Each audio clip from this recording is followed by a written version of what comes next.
And so what I mean by that is if I have something that succeeds and thrives, I'm going to talk about it. And then if I have a bad week, I'm going to talk about the bad week. I sucked this week. I didn't upload a single YouTube video the whole month of June. My life's been crazy the past 3 weeks. I had 2 massive work trips, and then I also got sick with acute tonsillitis last week. So it's been nuts, and I didn't upload one time now, and I'm sharing about that so that people can see that it's not just what you do that is successful that people need to see. It's what you do that isn't successful that people need to see. This is the Creative Quarters Insight, where we highlight and share insight and knowledge from all types of creators, including musicians, filmmakers, artists, and content creators. For today's show, we are speaking with Eric Kraft. Eric Kraft is a YouTuber, TEDx speaker, and a writer with a passion for serving others and helping them to live their fullest potential. Eric is currently building out a broke to paid way for video editors to go from broke to paid as fast as possible by helping them build a high profitable personal brand. You can find him on Twitter at The Story of Kraft to get connected with him. So let's just get right into it. Welcome, Eric. Welcome to the show. Hey, thanks, man. Glad to be here. Yeah. Obviously, we've worked together for a couple months, and Yeah. it for me as an editor, it's always been interesting to see what other people's insights are and how they become who they are. But I guess my first question to you is, I guess, what kind of inspired your start of a journey to be a YouTuber, video editor, and how did you end up becoming like a TEDx speaker and all that? Gosh, that's funny. So the TEDx speaker is completely side tangent. I applied for it and I got it. That's how that worked. Like legitimately, it was back in 2018, local TEDx event, TEDx Xavier University was looking for speakers. I applied, I got it. If you search Eric Kraft TEDx, you'll see my talk. It's pretty funny. And that was back, I was 23 at the time when I did that talk. So it's crazy. That was years ago at this point. But so that's how the TEDx thing came about. As far as YouTube video editing and all that kind of stuff, I am a pandemic bred creator. So I had always loved YouTube. I was always fascinated with the idea of YouTube. I watched a lot of Think Media. I watched a lot of Harris Heller. I watched a lot of these other guys who were talking about YouTube back in those days of 2018, 2019. I had a podcast that I was personally running at the time called Coffee with Kraft. It was an audio only podcast. And I thought about eventually of making the jump into video. I just never quite did. And then right around 2020, pandemic hits, you're stuck inside. Everyone's looking for ways to make extra money because everyone's afraid the world's going to fall apart. I'm on a Discord server one day from one of these communities that I had just been lurking in. And one of these guys goes, "Hey, I'm looking for a video editor.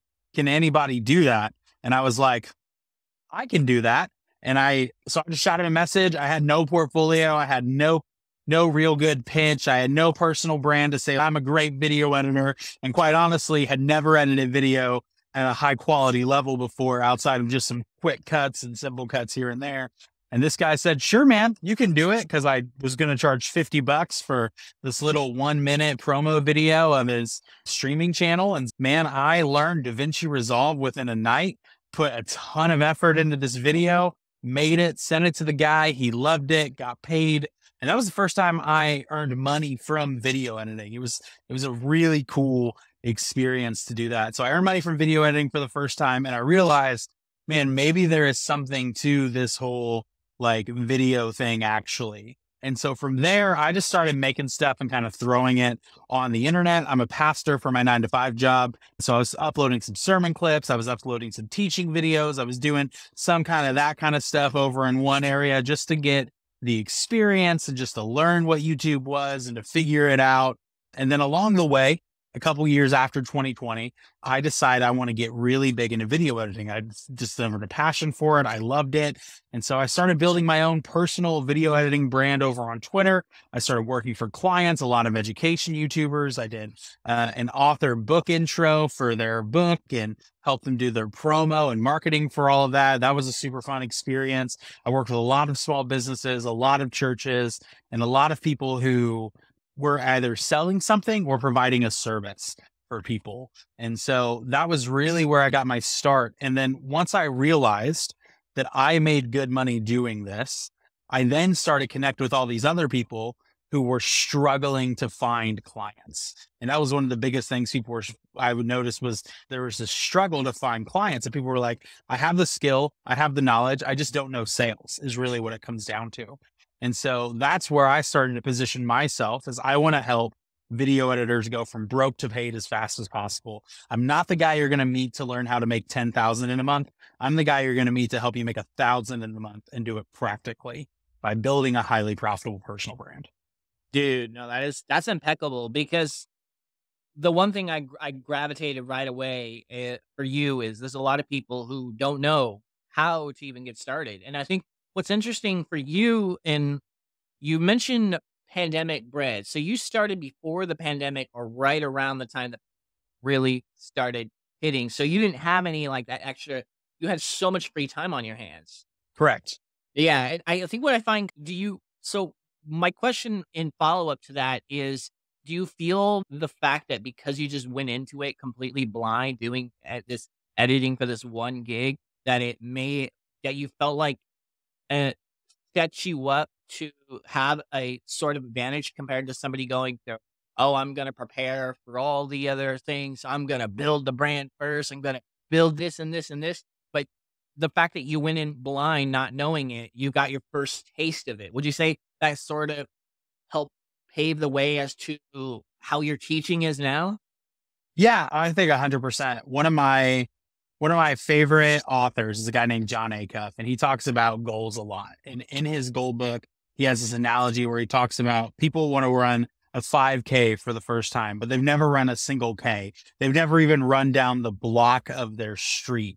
Yet they have this big, lofty goal that they want to achieve. And that's most content creators, that's most video editors, and that's a lot of people within the world of the online space, is that they have these big, lofty goals that they want to achieve, but none of them have ever taken the first initial step just to do something. And so for me, that first initial step of editing a video was so crucial because one, it lit a fire under me. And two, it gave me proof of concept. Oh, I can actually make money doing this. People need this skill. It's a profitable skill that I can do with. And I was editing on DaVinci Resolve at the time, the free version. So I didn't even have any upfront costs out of this. I already had my computer, but I had had that computer since college. So it wasn't even, there was an upfront cost to this for me. Like I just went in and I made my first video. And I think for a lot of people right now who want to be a content creator, who want to be a video editor, who want to build their personal brand, the first thing starts with just do the flipping thing. Make your first video, make your first edit, do the simple thing of like just cutting clips together, even if you're just grabbing some stuff off of like Pexels or some other cruddy stock footage website. Like that first initial point of like doing the work will set you up to build the brand. Yes. Yeah, no. I think a lot of people want to set up the brand prior to doing the work or wanting to be perfect right out of the get-go. And I just don't see that being a feasible thing because me, even myself included, I've been technically doing video editing, ironically, longer than you, but I have never made money off of it until probably the most recent thing. And it wasn't until somebody had paid me for my work where I felt validated. Okay, I can do this. And I think because you had got that when you did the work and you just went out and gung ho and charged right away compared to saying, I'll do a free video here and there. It's already established that one, you're not going to do the work entirely for free. You want that proof of concept. Editing takes a long time, Right. but I think it really helps solidify that you don't need a million subscriber channel, even 1,000 subscriber channel. You can do it as easy as say one or two. And my first client that I got, believe it or not, was just through my 9 to 5. And I was just taking that time to go, okay, he wants a video work. So I guess because you answered quite a bit, you've discovered your passion for video editing, what kept you going. And I guess explain to get a little more detail, explain the broke to paid concept. Like what's your overall inspiration to create that? What do you think are some of the common pitfalls video editors face when trying to build their profitable personal brand? And how does the broke to paid address that? Yeah, no, that's super good. So I think oftentimes with video editors, they're in a very similar situation to like you just describing, Steve.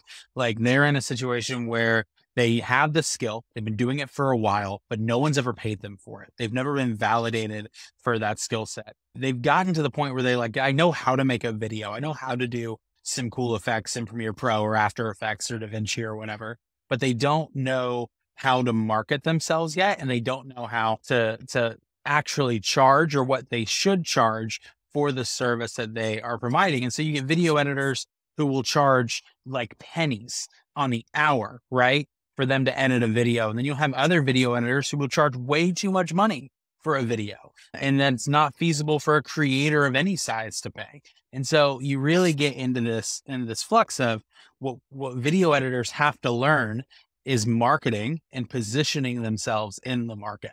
And that's where a lot have fallen short, is that they've not learned, one, how to market themselves, or two, what their actual market rate or value is. And for a majority of these editors, man, broke to paid comes in, and the goal of it is, I'm going to help you follow a strategic roadmap. I'm not going to teach you the skills of editing. There's so many better people than me who can teach you the skills of editing online. I don't want to do that. I want to teach you how to position yourself in the market. So I think about one of our core products in the library is called the Broke to Paid Roadmap. It's a 2-week roadmap that you follow this process and you get into it of learning how to pitch yourself and how to promote and start building your personal brand. But it's all based off work you should have already done, right? Like you should already have a catalog of videos if you want to be a video editor who starts to build their personal brand. And it allows you to go ahead and say, hey, I'm going to tweet X number of times a day. I'm going to connect with people and learn how to connect with people in different niches and not just hit up a cold DM and sound like a robot. I'm going to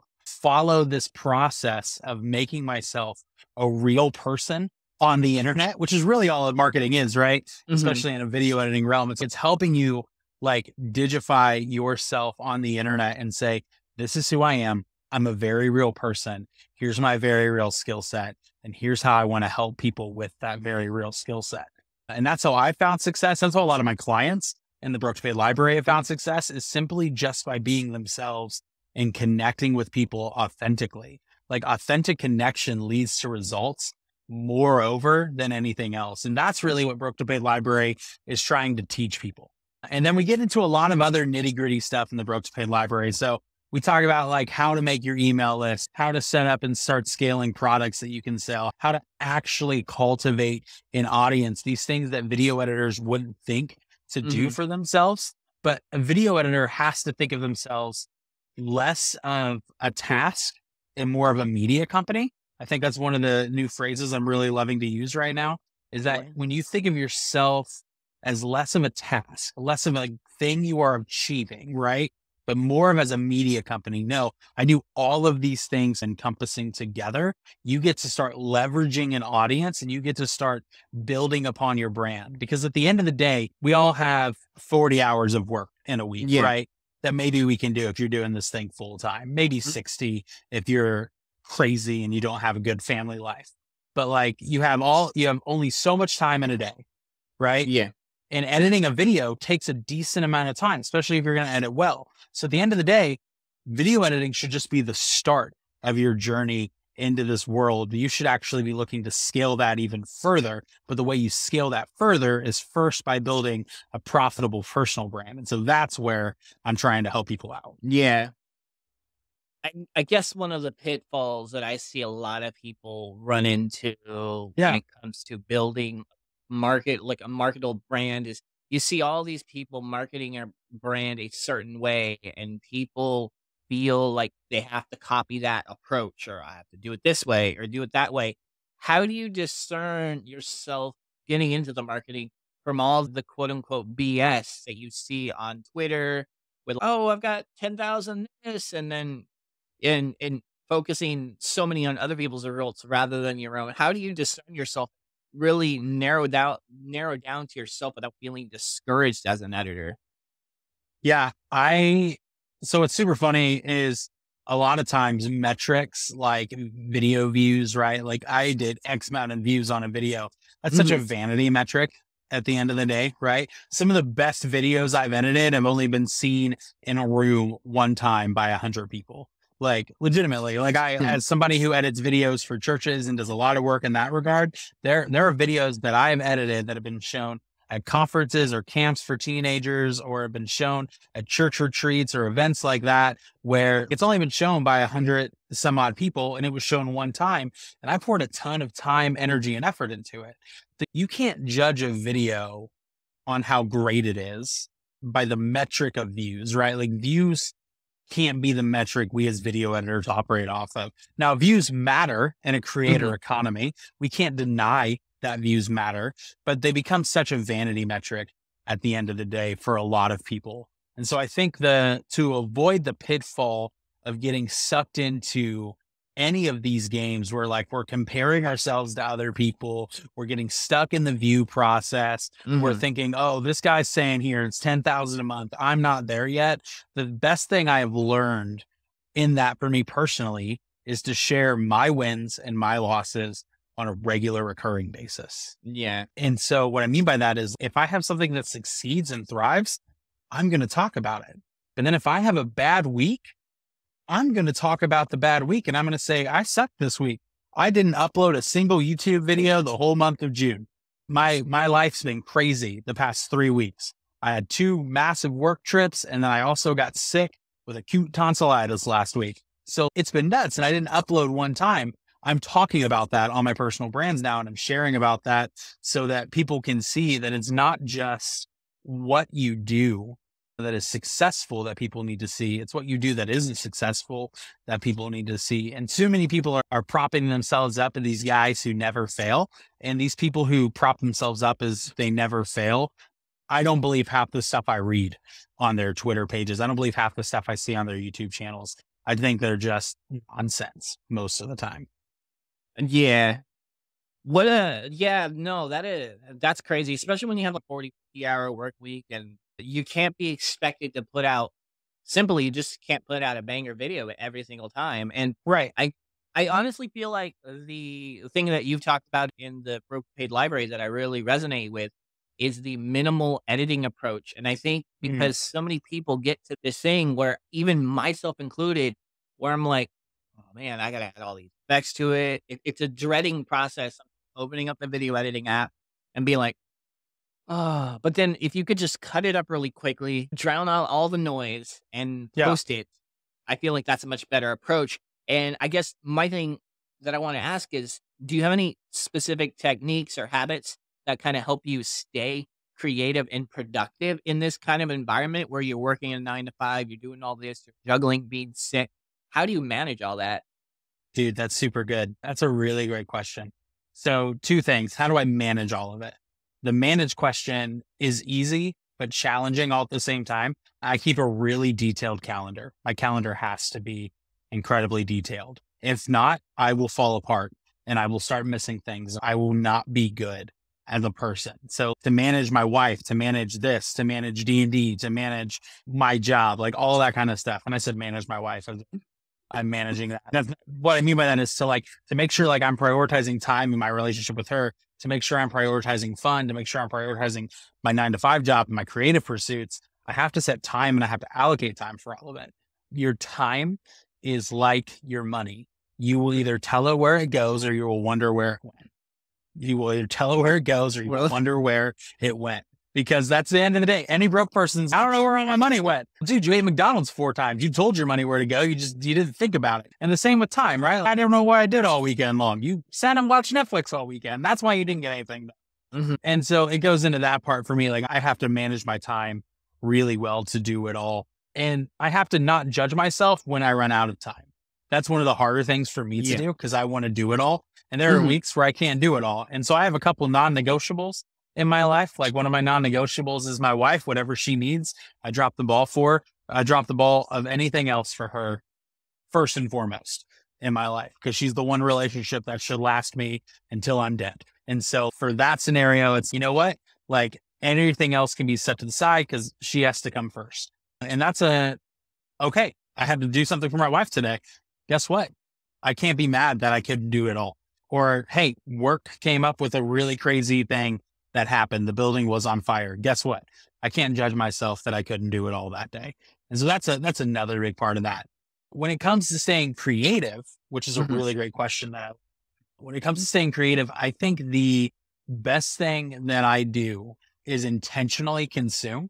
And so there are a lot of people who will get on TikTok, and you'll scroll TikTok for hours. You'll scroll YouTube shorts for hours. You may even just be watching YouTube videos for hours and not actually getting anything from it. One of the things I love to do is I love to go to people who are in my niche, the creator economy, the attention economy niche. And I love to look at those people and see what they're talking about. And I love to engage with their content regularly. So one of the guys who I follow is Roberto Blake, solid dude, love his stuff. And he's one of those guys who I intentionally consume. I watch his live streams intentionally when they come out. I usually always watch the replay just because they happen at a time I usually can't do. But I listen to the replay. I'm taking notes. I'm thinking about it. I'm going, okay, what does this mean for me? What does this mean for my business? Same with any other like podcast or thing I'm listening to. By intentionally consuming, it helps me have ideas. Oftentimes, creatives don't have a block, they have an idea problem. And their idea problem comes from not consuming enough intentional ideas. We as people have to be learning and have to be reading and have to be listening intentionally so that we can then output creatively.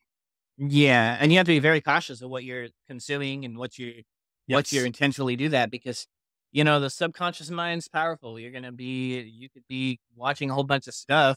It's like scrolling on TikTok and YouTube can be either the worst part of your time or it could be the best part of your time, depending on how you consume that.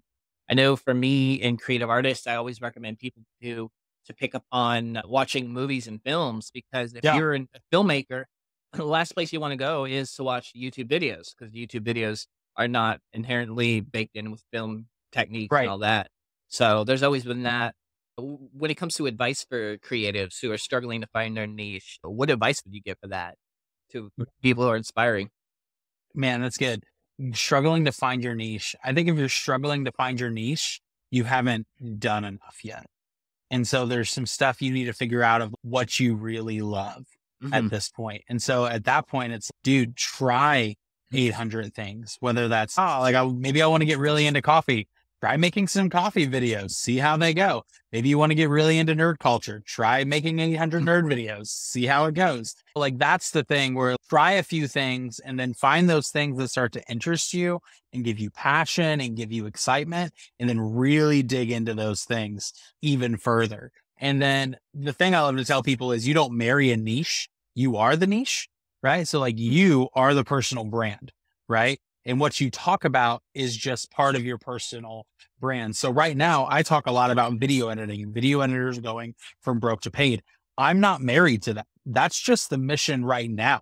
I have Mhm. no doubt that within 3 to 5 years, that's going to change. I have another idea that I'm working on and pontificating about right now in the background that I'm like really honing in on outside of broke to paid that I'm excited about for the future.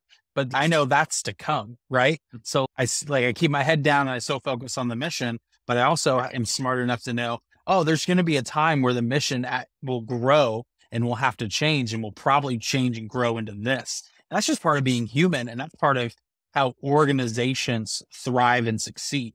So like I think of Microsoft, right? Microsoft Yeah. started out as a software company, but now they have Xbox and they have one of the biggest gaming consoles of all time. Yeah. For them to have one of the biggest gaming consoles of all time, it started with them making computer software.